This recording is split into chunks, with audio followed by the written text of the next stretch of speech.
How is it going, everyone? And it is that time again. It's time for another video where I have an absolute meltdown on the state of Steam.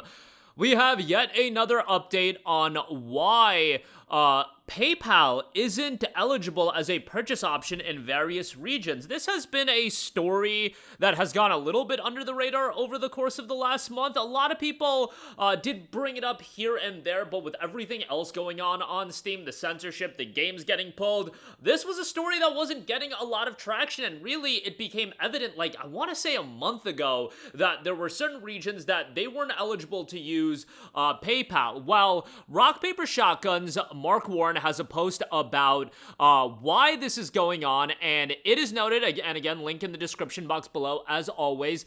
Valve have confirmed to Rock, Paper, Shotgun that this withdrawal of support for Steam transactions by one of PayPal's acquiring banks is regarding content on Steam related to what we've previously commented on surrounding MasterCard. In this case, one of PayPal's acquiring banks decided to stop processing any Steam transactions, which cut off PayPal on Steam for a number of currency, a Valve spokesperson has added.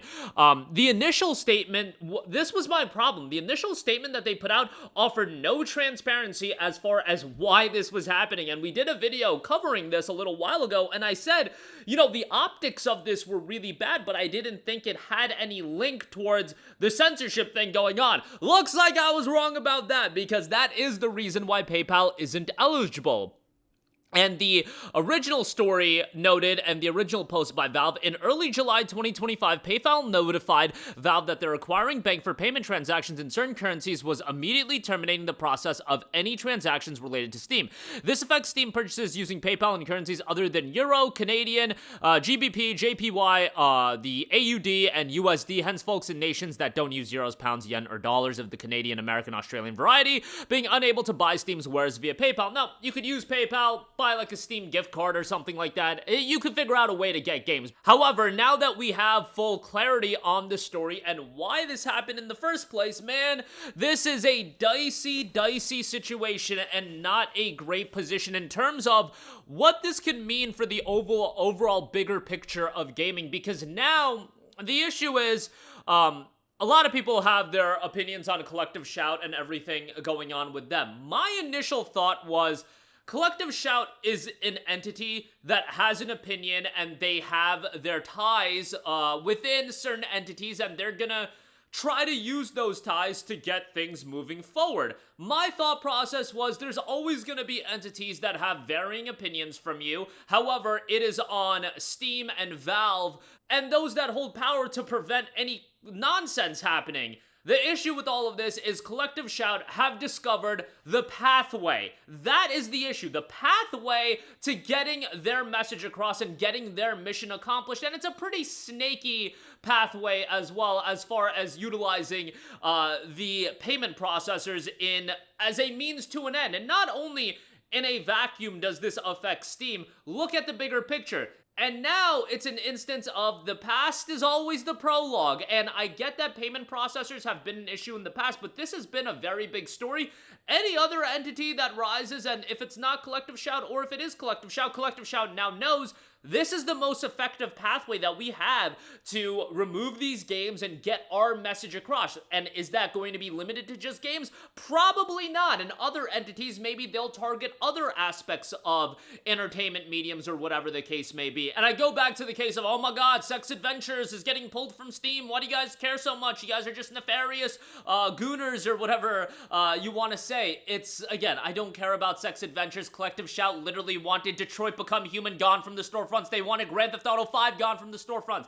I don't think ultimately that will come to fruition. However, the fact that the payment processor has this level of power, the fact that now Collective Shout now knows that this is a means to an end, and forget about Collective Shout for a second, other entities, now it's becoming incredibly apparent that this is the means to an end. And a lot of other people, shout out to everybody in the comments section that were able to use a single brain cell. Actually, you know, this point took a couple of brain cells to figure out, but outside of the games just getting pulled now, this is going to absolutely, without a shadow of a doubt, stifle creative freedom in video games. If you are a developer and you are not helmed or backed by a gigantic publisher like an Activision, EA, or even a smaller one like a Deep Silver or an entity like that, indie games are so popular, but a big aspect of indie games is they are going to be a little bit off the beaten path. They are going to try unique things. Well, what if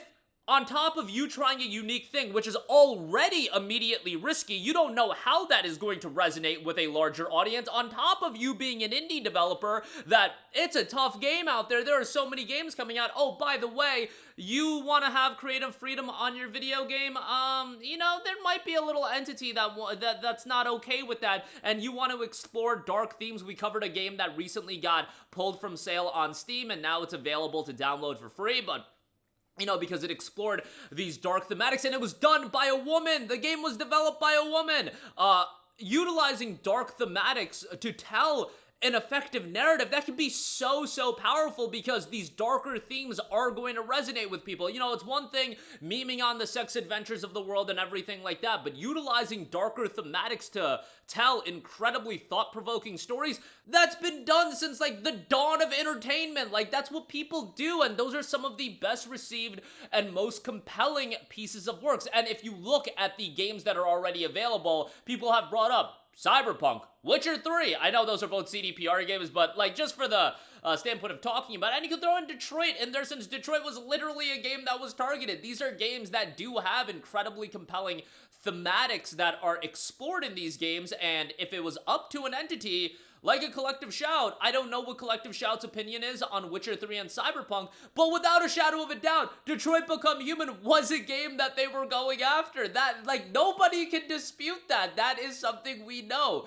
And if Detroit is the baseline, let's just say that is the most extreme game, well, then there's other games that they're gonna go after as well. And if it's not Collective Shout, the fact that this exists as a pathway is so dangerous, and now we know that PayPal is linked to all of this as well. Now, PayPal is still usable in a lot of the regions you guys are watching this video from, you know, if you're in America, if you're in Europe, etc., but this is a huge story and continues to evolve very quickly, and another layer to the story as well. But that is gonna do it for me. Really interested to hear your guys' takes on this, and yeah, definitely a wild story to be following, and not a great one to be following as well. And if you look into the weeds of everything going on and look at some of the key figures involved, the story gets even crazier. So, you know, I'm not gonna do the crazy deep dive, since I don't think I'm well equipped into doing a complete breakdown like that, but just at a surface level, again,